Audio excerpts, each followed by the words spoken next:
Now I would like to call my colleagues, Sam and Baudouin, Piotr, and maybe Luisa, to compare the situations with different type of a membership.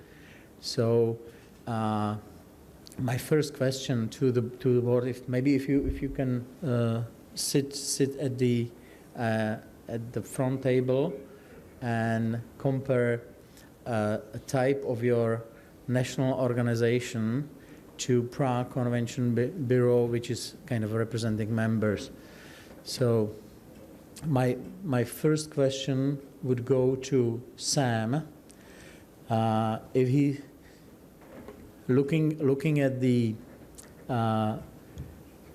model of a Prague Convention Bureau and looking at the model and the way of cooperating in Belgium, what are the pluses and minuses of BAPCO as a national organization of a PCOs in comparing with a Czech way of organizing?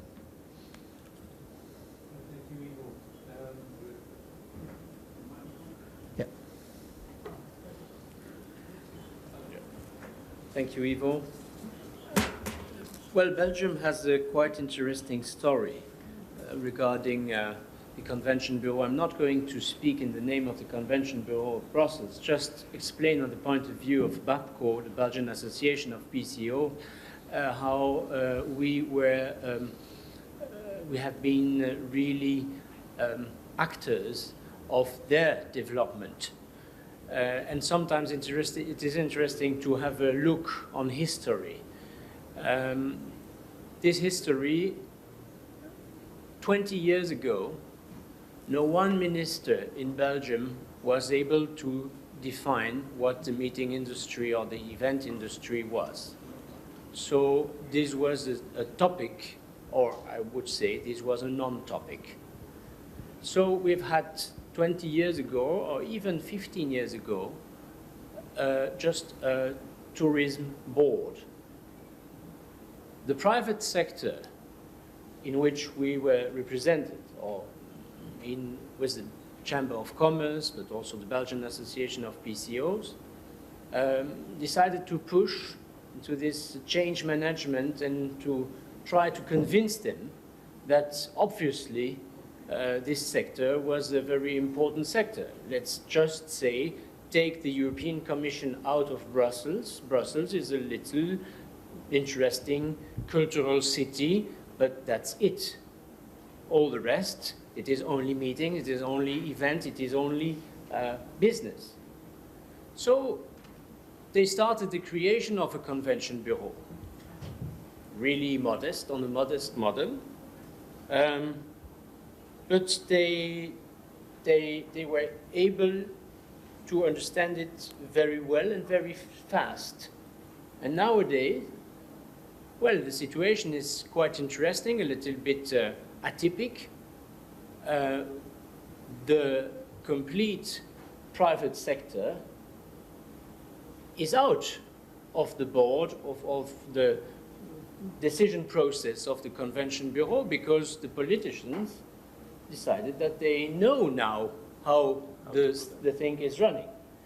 And as a matter of fact, the Brussels region, Brussels capital region, is defining themselves as event organizer with an association, with its non-for-profit association, organizing a lot of public events. And they are very happy with this. We are, of course, less happy with this. But this is a fact. So 20 years ago, they didn't know a clue of the story. 2015, they know very well that this meeting industry, that this sector is a very powerful sector. They ask us, as national association, how much money can you put on the table to support our action? Of course, as small association, we cannot put money on the table.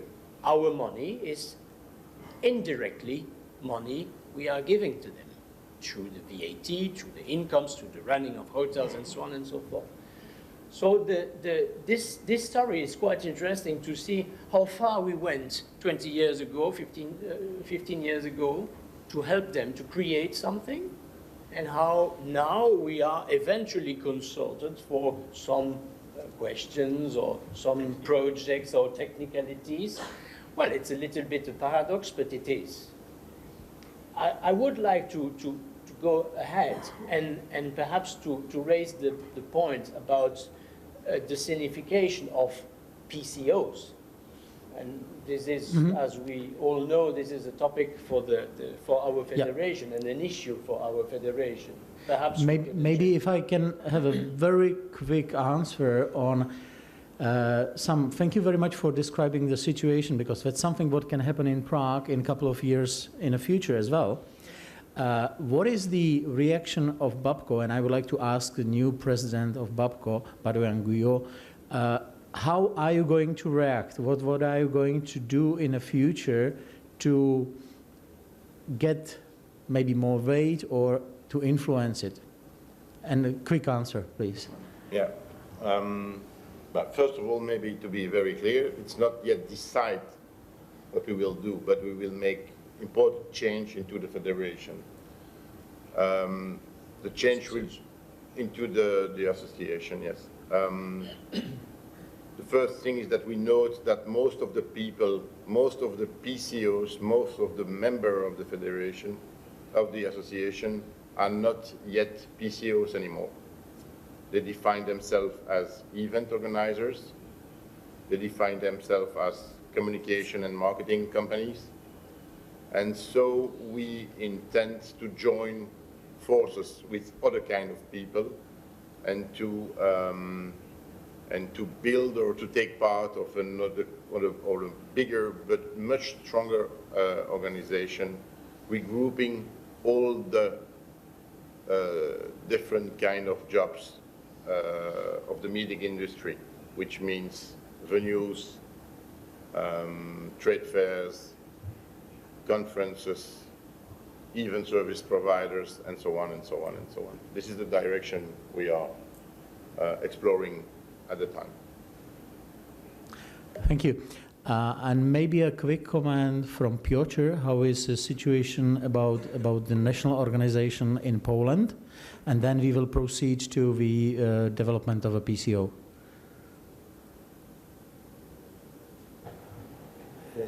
The story of Polish association, it's very similar to Belgian association. About 18 years ago, we was only one organization in Poland. We supported to build a Polish tourist organization. We supported to build a Polish convention bureau and local convention bureaus as a partner, as a consultants. And now at the moment, we have a problem because these organizations are the competitor to us. They want to organize the events, the meetings. We take the responsibility, we take the competition, but you know, the big money, big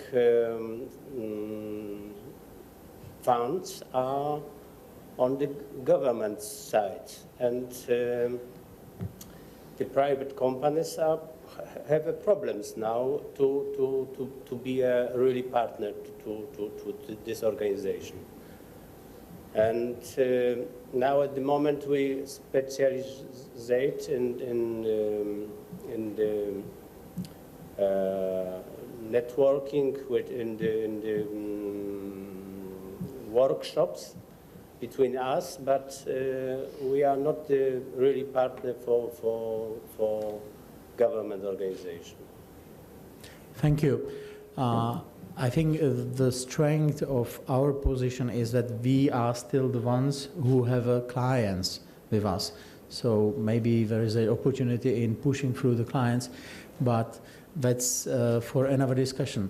And I would like to use this now for coming back to the development of a PCOs, you remember from the previous session my positions and my takes on the potential development of a PCOs, and I know that Sam is having some additional or maybe contradictional opinions on what the PCOs will be in the future, in years' time or in 5 years' time. So Sam, if you can comment. Well, it's a very personal point of view, of course. It's always interesting to have a definition, to make a definition, or try to make a definition of what is a PCO. What is the added value of a PCO? It is a permanent discussion. But again, if we look to the back history, 20 years ago, the added value of a lot of PCOs where we are developing online registration. We have knowledge, we have expertise. A lot of the expertise perhaps went away through the raising of all sorts of information on the website. Everybody can find everything on the website, including our clients are able to find information, accurate or not, this is another question. And they are probably able to organize a lot. 20 years ago, a lot of it was very rare to have this service as the ability to manage registration and especially online management. Nowadays, rather everybody can buy such kind of program. Is it worthwhile? This is another question. But I would certainly not limit the definition of a PCO to this point. What about financial organization? What about abstract management? What about the scientific follow-up? What about the legislation? What about the responsibility and so on? So it's much more these aspects which are very important to underline. Nowadays, we can consider another type of issue. Is it an issue or not? The crisis was certainly one of the elements which accelerated this process. It is the fact that we find now a lot of associations looking for franchising. So the medical or scientific association has got a congress which is permanent, yearly or biannual, and the steering committee doesn't want to take any financial risk, so they are looking for an organization which could take over the financial risk, speaking clearly, franchising. Or even, we were confronted recently to this kind of possibility, to take over, to buy the license of a congress, asking the PCO to take absolutely all the risk, but to share the benefits. Of course, this is the nice part of the story.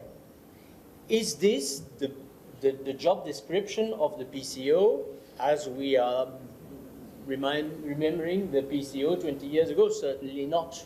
Certainly not. The PCO, service-minded, executive manager or whatever, this was with an expertise, with a proper expertise, with knowledge. This was, 20 years ago, certainly the most important aspect. Today, we are much more orienting towards a financial responsibility, a financial ability. When you see on some tender, if you want to, and I'm not speaking even about scientific or pharmaceutical congresses, I'm speaking about institutional events as European summits or whatever. The PCO candidate to this tender is supposed to have a turnover of 3 billion euro, at minimum 3 billion euro per year. okay, it's an important amount of money. Being able to show this, well, it eliminates a lot of professionals, small companies, perhaps giving up all business to big, large, global companies. Is this the future of the PCO? I'm not sure. But if you want to have my point of view, considering all this, I think that the most important thing is if 20 years ago the added value was indeed the tool, how you organize it, the tool you have in hand as professional, today more and more people are looking for expertise. If you look carefully through the tender, the call for tender we receive, the client request CVs, expertise, and very happy about this, human resource, proof of good human resources. In what? Not in Congress organization, in event management. So my point of view on this is that speaking about PCO, I think it is terribly reductive to speak about PCO. We should speak about the meetings and event industry and not PCO. Mm-hmm. This is my point of view. Thank you. The thing which I tried to collect for myself from some description was that PCO might become or might be forced to be a meeting consultants, which would be a nice thing if you know that the fee which you can charge is pretty high and you can charge by the hour, and every time a client calls, you switch on your watch. I would like to ask the floor, what is your take about the future of our organizations, future of PCOs of today? Are we going to change into consultants? Are we going to change into communication agencies? Are we going to expand our span and horizon into meeting and event organizers? Who is willing to answer or take your stance? Mr. President, thank you. I thank you. I agree with the persons that have spoken before, but I have a slightly different idea. I think that we have to expand, there is no doubt about it. But what will save the position of the PCO is to be certified in order to avoid from this market all these amateurs that they can undertake the responsibility of a Congress organization without being professional or without any license, without any experience, at least long experience, in the field of the Congress organization. That's my thought. Thank you. What are the other thoughts around the floor? Before you make up your mind, I will ask Piotr, what is your thing about the future of the conference organizer, PCO or communications agency? There is one idea more. The PCO could be also an owner of new congresses. We can build congresses, and in my activity I try to do that. We start with 2 congresses as our own initiative, and it could be maybe a way to guarantee own business. That is my Is it in the same field of expertise, or is it because you've got specific close ties with your clients? That was idea of clients, but they didn't do that. Right. And we do that as our own business. So that's the other way how to actually get to the entrepreneurial side of a PCO industry, in comparison what Sam was saying about our clients who are coming with a proposition for a franchise. There was another comment. Yes, I love that idea, but I would like some more information about it. How you do it? You have, in order to create a congress, you must have the support of a medical or whatever association. No? That I think you should explain. You could have, but it's not necessary. You can start with speakers, with personalities who are experts in one area, and you can speak with them. Could you cooperate with me to build a congress, to build a program of the congress? It's not necessary the association is not necessary to this business. It's an option. It's a good partner. It could be a good partner, the association. But in my opinion, it's not necessary. You can speak with 10 people who are expert in medical, in bank, and ask them, could you cooperate with me? I want to build a new initiative, new meeting, 1 a year or 1 or 2 years, and we will build our own program. In my opinion, it's possible. We know from another side how much cost the organization, how long we need, how much time we need for preparing the Congress. We know that the Congress grow. You can't start with a Congress for 2,000 people in 1 year. But you can start with Congress for 200 people. Next year will be 400 people, and. Have a look for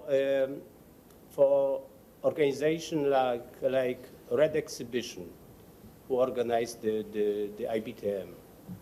They take a small event and build a big event. It's a private company. And my idea is such like Red Exhibition.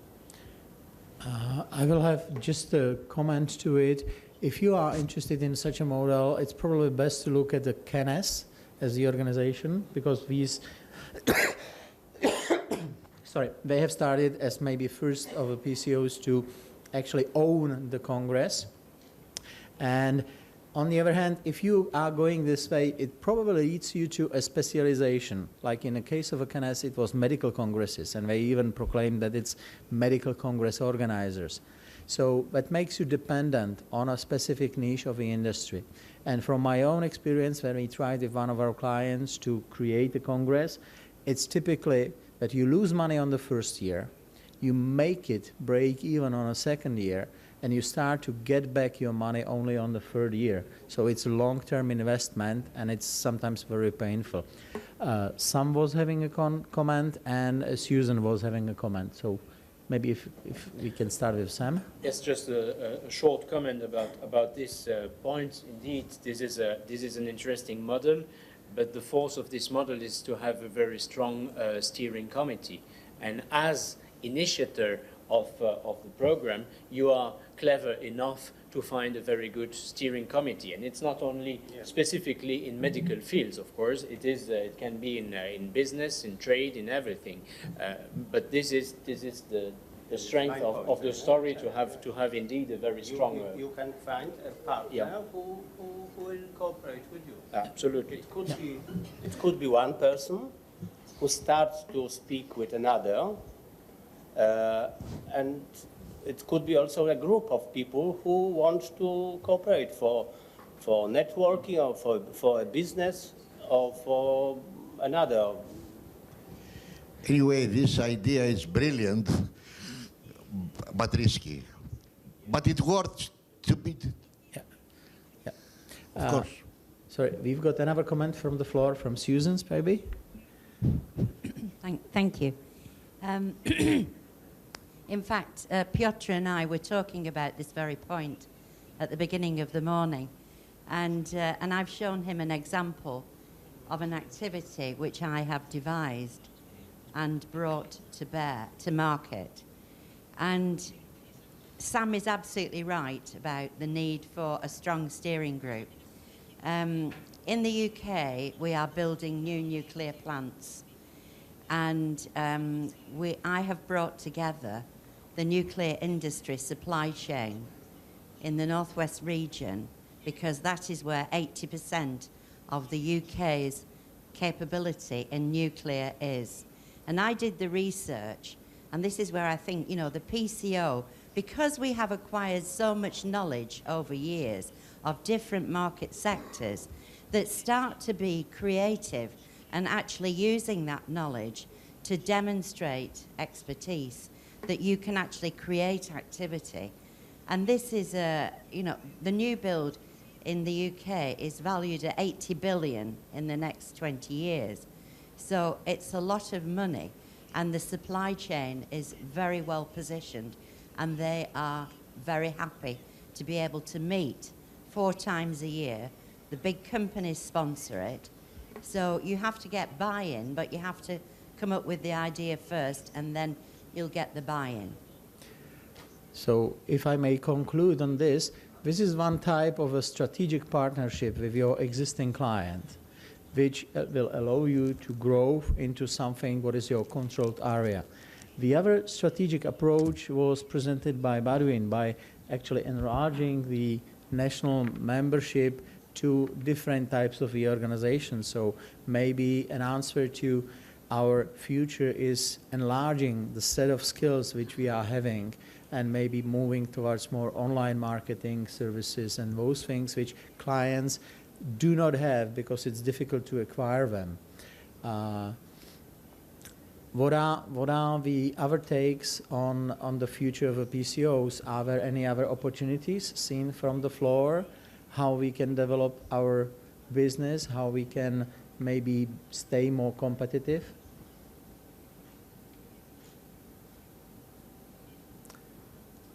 If not, and maybe it's because of we are kind of running over time, and your thoughts are more with something to drink and something to eat, I would like to conclude that what we have seen today, we have seen different facets of a PCO industry. We have seen different issues and different problems and opportunities which are going to shape our daily lives.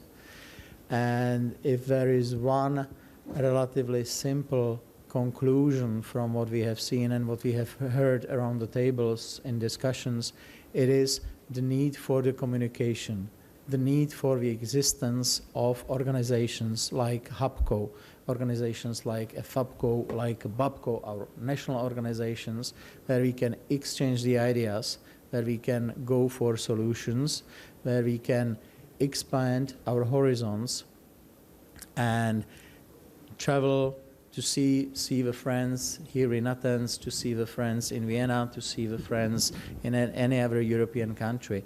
So I think that one of the still big opportunities in our industry are in the communication. And the communication today is much more easier. We all got our second egos on social networks and those things. So I hope that today's meeting has helped you to expand your horizons, has brought you some fresh ideas, has brought you some new connections, and you will see, if I'm correct, you will see the presentations from today's meetings and yesterday's meetings on BAPCO website, and as well it will be linked on a EFAPCO website. So if you need to come back to some presentation or to some presenters, you will know where to find us. So my last wish would be, when you go home, decide about one thing which you will do differently. Decide about one thing you will do to change in your life, which might bring you some new ways of doing, some more effective ways, or maybe some new friends, some new partners, some new networks, opportunities.